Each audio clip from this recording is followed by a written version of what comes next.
What is up, dudes? My name is Enmadude and welcome back to some more Katawa Shoujo. When we left off, I have no clue because it's been like a month. It's literally been a month, but don't worry, I remember the game pretty well, so I'll be able to know what's happening and everything, so I got that part. I just don't remember exactly what happened last episode. But if you guys do want to know, then you can just go watch it. It's all in the playlist. Hanako doesn't come to the morning class at all, leaving her seat looking empty and lonely in the back of the classroom. I have to tell her that Lily was looking for her, if I see her later. After the events of this morning, class is pretty boring in comparison. I turn to the pages of my textbook lazily. I have a bit of catching up to do, despite trying to keep up with studies at the hospital, but I'm not feeling that enthusiastic about it. The clock at the front of the room sounds unbearably loud. The teacher hasn't said anything in over 7 minutes, instead opting to cover the board in rows and rows of equations taken directly from the book. The rhythmic clashing of chalk on blackboard seemed to synchronize perfectly with the ticking of the clock. I start to copy down the equations just to pass the time, even though they are right there in the textbook. Indeed, it helps you remember. That's a good thing about copying stuff down. When the bell rings, I'm not in a hurry because I have nothing to do. So, I stay for a while, reviewing what we covered in class today. I prefer to leave last anyways, so I don't have to deal with crowding in the hallways. I notice Shizune and Misha have always stayed behind, talking to someone from another class. Shizune is signing so fast that her hands make noises like swords cutting through the air. Really? That's impossible. I can't even move my hands that fast. That's impossible. I don't think that's possible. Maybe there is pent-up anger in there. Misha is trying to desperately to keep up, but it's clear she can barely manage to even understand her. I put my head down. Whatever they're discussing, it looks like serious business. Shizune signs to point the right click, where her wrists crackle, and Misha struggles to spit out in word form. Sometimes she trips over herself like she's dealing with tongue twisters, and then on top of that, she has to sign back anything the other girl says. Seems like a rough job. Misha looks tired, like she's about to faint. I don't blame her, this seems crazy. Luckily for her, their business is soon finished and the girls sit down on their seats again. Wow, I'm so tired. She's hanging her head limply on her desk, looking exhausted. I'll use this opportunity to reconcile with Shizune a bit, without getting roped into the student council thing again, though I suspect that door is now closed for me. Festival preparations must be tough for you. Indeed, the people in the school seem to be taking the festival very seriously. Whenever I see people idling around before and after classes, they're always talking about their plans for it. It's kind of neat to see everyone being so enthusiastic about it. I'm probably the only one who doesn't have something to do. Shizune scoffs at me first, as if trying to decide whether to ignore or snare at me. But in the end, she starts singing without doing either. Signing, I mean. She is not just singing. That'd be odd. Very out of character for her. Misha perks up, looking at her hands with slightly unfocused eyes. She signs her harsh, heavy, dramatic strokes. Misha translates her signing into speech for me. She does it so well, it's almost like Shizune is actually speaking, transmitting her thoughts directly through Misha. She must have practiced it vigorously. Well, of course, we're the student council, you know, so we're pretty busy. It's an important duty of ours to ensure the success of the festival with our strength. We would shame ourselves in front of the past student council generations if the festivals were to fail. That's why there must be no flaws, I think that was encumbrances? No, nothing that might make the festival short or perfect. Shizune's passionate speech and Misha's enacting are really oddly fitting of them. Whoa, hello! I look over my shoulder and see Hanako peering timidly into the classroom, most of her body hidden behind the door. Oh, Misha seems pretty hyped up about it. Hi, playing delinquent again? Hanako blushes hard at Misha's straightforward jab, even if it was only in jest. Yeah, I mean, Misha's kind of like upbeat.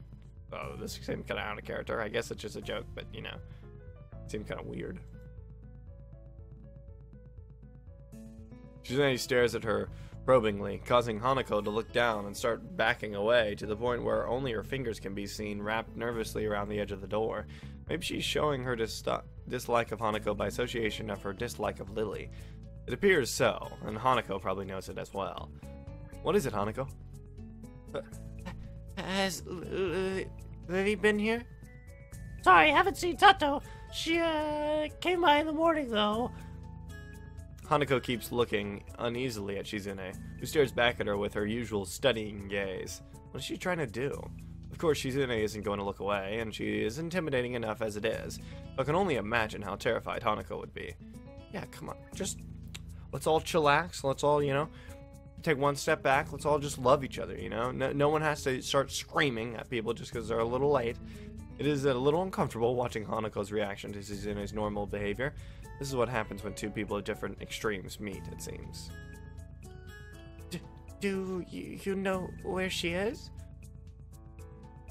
If she has any sense in her head, she's in her classroom, working on their festival project. Who knows where that woman is loitering at? Hanako nods quickly and retreats with haste. What were we talking about? Oh, yeah. We were all really working hard to make the festival happen. Driving other people insane along the way. Well, good luck with that. I stand up to leave, making my exit before either of them manages to berate me anymore for slacking off. I just gotta get out of there. They're just gonna start yelling at me, making me do work and stuff. And me no likey worky. As they say. The halls are somewhat quiet, as expected. Everyone must be in club meetings or at festival preparations, or both. How can they be at both at the same time? Guess that's... if their club was part of then yeah. Okay, that makes sense. Now that I think about it. Shizune's words about being a slacker echo in my head. I feel a bit guilty about not contributing, but I seem to lack the resolve to do something concrete about the matter. And I've only been here for about a week anyways, so what am I supposed to do? For the festival, it's too late already unless I count helping Shizune and Misha, which I naturally don't, and clubs, well, I don't know. Maybe I'm not a club type of person. Halfway through the way from the school building to the dorms, I spot a figure in front of the dorms. It's Rin. It looks like she is working on her mural today, too. I walk over to her, but she doesn't seem to notice me approaching. What's Rin's voice again? We're gonna have to remember. She's sitting on an upturned box, looking intently at the wall she is painting with a brush held between her toes. The mural has progressed considerably since yesterday, but it's still only half done as far as I can tell. More colors have appeared and the twisted human-like figures have spread and increased in number.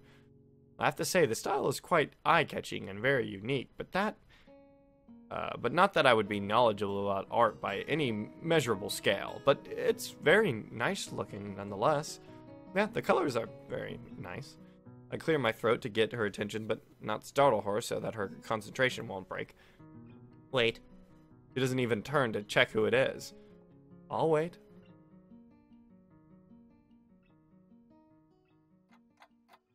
Apparently, I'm waiting like 10 hours. 15 minutes later, I decide that her concentration is indeed unbroken, and also that I have waited long enough to warrant poking her gently on the shoulder to remind her of my presence. Rin turns her head mechanically to my direction, ending up staring at my crotch level. Oh, it's Isao. How'd you notice by looking at my... whatever, it doesn't... She can tell? I feel a lot less uncomfortable if she would look at my face, instead of my... An astute observation. Hard at work, I see. Conversation starts as if I hadn't been here for a quarter of an hour already, but it's not a concern. At least, it starts. Looking good. It does. The layers of paint hiding other layers of paint, mixing and shaping the human figures, really creates an impressive look, but Rin looks miffed. You shouldn't comment on works in progress. 7 years of bad luck. Oh, wow, that sounds really bad. I guess I'll take it back then. No comment. No comment about this yet until it's finished. Still, it looks good. I wonder if I get 14 years of bad luck for thinking that. Extra the time, Rin turns back to look at her painting and pokes it with a big toe. Could you make some of the colors? I'm running out of it. She looks down at the half-empty bowl with the remains of the same pinkish paint in it. I didn't really intend to stay and help her with this project, though. I guess I didn't intend to do anything much. I looked at Rin. She looks emptily back at me. Just this once. Green picks up another brush and drenches it in another tone of pale red. Are you not gonna have any reaction to me just saying it just this once, or gonna be like, okay, whatever, and like blah blah blah, or whatever, whatever you want to say? Nothing. There are dozens of similar bowls all around her working area. From the looks of this scene, she could have been sitting there for hours. I wonder if she has. That would mean she had been skipping school though, which I, of course, wouldn't put beyond someone like Green. I pour a little bit of white and red into the bowl, trying to match the color with the one already on the wall. Can't seem to get it right.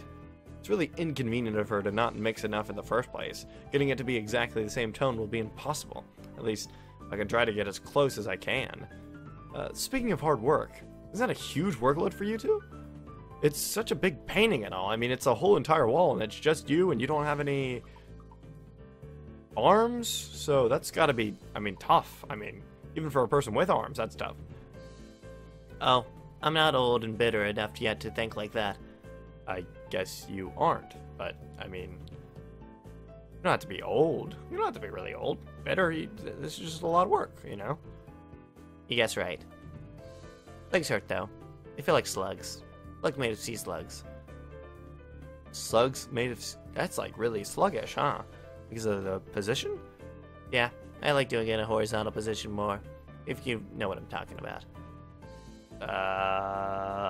Painting, right? We're talking about, like, you horizontally painting. I don't actually know what you do mean, really, now that I think about it. Right-click by accident? But it can't be helped. Can't ask the wall to lay down. Yeah, that'd be insanely hard. Well, I guess you could have done it on, like, some type of wood kind of platform at first, like, laid it down on the ground and painted it, and then put it up on the wall later, but, whatever. Saying that, she stretches herself a little, bending her legs and back, far more than a human should flex. It's astonishing how effortlessly she manages her body around. There's a small flinch in her otherwise blank expression, a hint of pain maybe, as she stretches out her calves. Green must have stamina and dexterity far above a normal person to be able to live like she does, but she's wearing out her working on this. Why push yourself so much? Take a break or something at least. Continue tomorrow if it's bad. This gives her a pause. A long one, too, feeling like a mental yawn. Well, I don't think so, Isao. I'm not pushing myself. Sure looks like you are. No, it's not about pushing or pulling or anything related to that kind of thing. Well, people don't say you're pulling yourself. People don't really say that. There's this boy. Boy? Who? Yes. Where? At the art club. And what does that have to do with this? He's blind. Oh. How can you paint if you're blind? You can't see what you're doing. No idea. So why is he there? That's the point. He's there. She really should speak more than one word at a time to make this feel more like a discussion and less like an interrogation. He can't really do anything that you call art, right? But he comes there anyway and paints. Why? I don't know. Why don't you tell me? I don't know. That's why I asked. Okay, I don't even know the guy. How am I supposed to know? And I'm not blind. That doesn't have anything to do with me. So... He doesn't paint often, but I think his paintings are very interesting. I'm sure they are, because he probably doesn't know what's happening. But, that's, I want to try that. Painting with eyes closed. I'm guessing it didn't work out well. Wasn't too interesting. Cleaning up the floor took ages. Did not try again. You have to do that in cranium. In cranium, you have to do that. You have to, there's like a senso sketch, and you have to draw with your eyes closed, and that's kind of difficult. But he is becoming better at sculpting. I see. Maybe she was trying to make a point with this. Maybe she forgot she had one. Seems like the art club is full of interesting people. Not really. Pretty blunt statement, and she totally missed the sarcasm. No? Just like I said, they're not very interesting. I usually don't have much interest in people who aren't not interesting. Maybe you have. Maybe I do. Maybe I don't. Maybe. But that boy's interesting. Well, at least he is. Maybe I'm like that boy, or maybe you are. Maybe everyone is. Doing things you can't do, just because you can. That's pretty deep, I think. And tell that to her. You're a deep one. Nah, I'm really shallow and thoughtless person. People say that to me all the time. Did you know I can only think of 4 things at the same time? 4? No, but now that you told me, I do know. That's how things work, Hisao. Thanks. Right now, I'm thinking of the second floor's girls' toilet, ice cream flavored ice cream, and the middle toe, and a haircut. I don't think you really need a haircut. Hair kind of looks like bacon, as it is now. I'm going to need a haircut. Whoa! Why'd you just? She shakes her head around vigorously, letting her short and messy hair ruffle wildly around. I can see that doing it is something she likes to do. We fall silent as Reen treads around absent-mindedly, poking some brushes around. The thought about the art club sticks in my head for a while longer. I'm feeling like I'm treading on very unknown territory with art. The way these meetings with Reen go, it's as though I'm starting a smoking habit or something. I should probably stop talking with her. It's not like I dislike her, despite the confusion her being herself causes. And I don't dislike art either. I'm even drawn for fun sometimes. I just don't have a real creative drive or any technical skill at all. So usually, if I were to draw something, I get white paper syndrome and just freeze completely. That, or I manage to draw something disfigured and promptly get frustrated at my inability to put the picture in my head down on the paper, then call it quits without really even trying to make an effort. Wow, you sound like a great person. Hisao, really working hard at that drawing. Reen clearly doesn't have this problem, but she frustrates me in another way. Being with her is like looking into a mirror that doesn't reflect anything. It makes one question the sanity of the act. Reen sits down on her box, swaying from side to side, apparently comfortable with the uncomfortable silence. She's staring at me again, or maybe over her shoulder? I can't quite figure out where her eyes are focused. I'm thinking of leaving so she can carry on working, undistracted, and that I can do whatever I'm going to do alone. It's not like I have anything that must be done today. Oh, shoot! Who? Nobody. I'm not gonna... No. I just forgot to tell Hanako that Lily was looking for her. Do you know her? From my class. Oh, her, the mystery toilet girl? That person's funny. I saw her going to the toilet 5 times during one recess 3 weeks ago. I'm sure it's a world record. It's very mysterious. That's why you call her Mystery Toilet Girl? What other reason could there possibly be? Well, there is. It's an eternal mystery. I didn't follow her in there. Maybe it was the week before that? It could have been. Looking at her makes me hungry. Don't say that. What are you gonna... At least, not around her. Reen turns to look at me blankly, as if she's not sure why I reproved her. But she doesn't acknowledge understanding any more than before, so I give up at this point. So, do you want to go eat dinner then? No, not yet. Reen has turned her hungry gaze back to the wall, looking slightly more energetic, or at least slightly less lethargic than she did before. It's as if the wall is an opponent she has to vanquish, something she must overcome before she can indulge in dinner. It's a lot to do before dinner. This is the feeling I get. A weird sense of empathy overcomes me and makes me smile a little to myself. Raw or oddity, Reen is pretty cool after all. I'll be going anyway. Have fun. Reen has already grasped a brush and is dipping it into the fresh paint, so of course she can't hear me anymore or doesn't answer anything even if she does. I'm gonna go to bed like a little baby boy. Why didn't we go eat?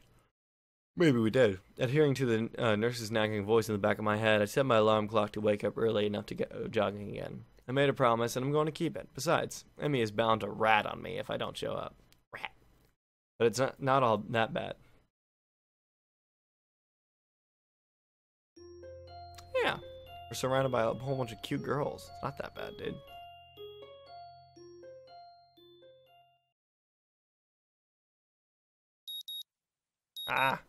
My morning alarm goes off, and I flail about uselessly for a while until I remember that I decided to give the morning runs another shot. I don't know if this was the greatest idea, but I'm determined to keep going. This is about my health, after all. And I gotta live. That's pretty good. I like doing that. Sure, things haven't been great lately for me, but that hasn't made existence so intolerable that I'm not going to try everything I can to stay healthy. But besides, it's all about asserting some kind of control over this thing, right? If I can manage that, well, I can manage anything. At least, that's what I keep telling myself. Good. Always good to be optimist, my little dude. Optimistic. Once again, it would appear that I'm not alone in my run. Emmy has apparently been here for some time. Looks like she's already worked up a good sweat. Just when the hell does she come down here anyway? Oh, it's you! I'm surprised to see you again. Well, why's that? Well, not many people actually manage to come back for a second try. You frown, seemingly annoyed by a passing thought. Like the rest of the track team, for instance. Still, it was only supposed to be a volunteer basis, so it's not that big of a shock. And I guess it's pretty early in the morning. A shrug, and suddenly it appears that she's forgotten what she was talking about. The frown dissipates entirely, and she seems to snap back to her previous train of thought. That was quick. So, come on then. What? You're here to run again, right? Well, yeah, of course. So come on! I find myself suddenly grabbed and yanked onto the track. Things seem to be set on mirroring yesterday's run. That is, I seem to be struggling, while Emmy moves with an effortlessness that I find enviable even. It's incredibly bothersome to be so easily worn out. I know I should be patient, work towards things gradually, but it's difficult to stay positive about this. We round the track and start on our second lap. Emmy seems to have grown impatient keeping pace with me, and begins to pull away. This is where I gave out yesterday. Will I be able to do more? So if we take it easy, I think that's going for the non-Emmy round, but if we go for it, that's like we're going Emmy, and I think we decided we're going for Lily. So, or at least I decided that, so I'm going to take it easy, even though Emmy's such a cutie. I'm going for Lily. I let Emmy go with her own pace, and she doesn't show mercy, pulling half a lap ahead of me in an instant. I don't blame her. I mean, it's not as if I'm really putting up any sort of real fight out here, is it? Instead, I'm just running at a steady pace, which is what I should be doing, right? There's no need to go pushing my limits at this stage of the game. God, is this even worth it? As we finish the second lap, I break off again. Emmy keeps going, and it almost seems to me that she's disappointed. That's stupid. I don't have anything to prove to her. Come to think of it, I've got nothing to prove to myself either. I'm just fine the way I am. What? I'm not. And what I'm not is a runner. This was probably a bad idea. I think there's something else I can do instead of this. Getting up this early sucks anyways. There's gotta be some other way to keep healthy. Walking, maybe? Nice afternoon walks? Yeah, that sounds good. Just running just isn't for me. I wave to Emmy and head back to my room. I think of something else later. Yeah, I'm sure walking. As long as we keep our physical game up, at least do a little bit of exercise each day, I think we'll be good. Back in my room, the first thing I see is the familiar row of medication bottles lined up on top of my dresser, and it makes me depressed, as usual. It's annoying. I thought I was okay. I thought I had made my peace with this thing, gotten over it. But what I really did, I allowed myself to forget that I have a problem. Being here really reminds me of the reality. Trying to fight against it just hurts. Reflecting on it only is going to do so much. I've done this before, for months. It seems like it's time to get over it. If I allow myself to forget that my life is definitely not going to be as long as those of others, I won't get anywhere. My life may be different from others, but it is a life in progress. That is how I'll rationalize it. I down the usual handful of pills, trying to push the sudden dreary feeling out of my head. Then I prepare to head out to class early, as usual. As I step into the hallway, I notice Kenji coming around the corner, stealthily making his way over to his own room with a large bag. As he sneaks past me, soundlessly like a ninja hiding in plain sight, I call out to him. Why did we call out to him? Hey, do we ever like talking to Kenji? Have we ever had a good conversation with Kenji? Alright, Hisao, whatever you want to do. He jumps at the sound of my voice. Oh, hey, man. I didn't notice you there. I'm really tired. I think it's more like he didn't see me. That's not the issue. Where have you been this early? Shopping? No, I wasn't shopping. Sometimes I have to visit the math teacher. Yeah, I figured it would be a good idea to find out when the next exam is, since he tells you in advance if you want. So then, what's in the bag? Well, I thought I'd go shopping while I was outside. I need supplies to continue the fight against the vast feminist conspiracy. But didn't you just say you weren't shopping? Well, whatever. Fine. I thought you didn't go outside. Well, I wear a hat now. I decide to not point out that he is not wearing a hat. An awkward silence. Yeah.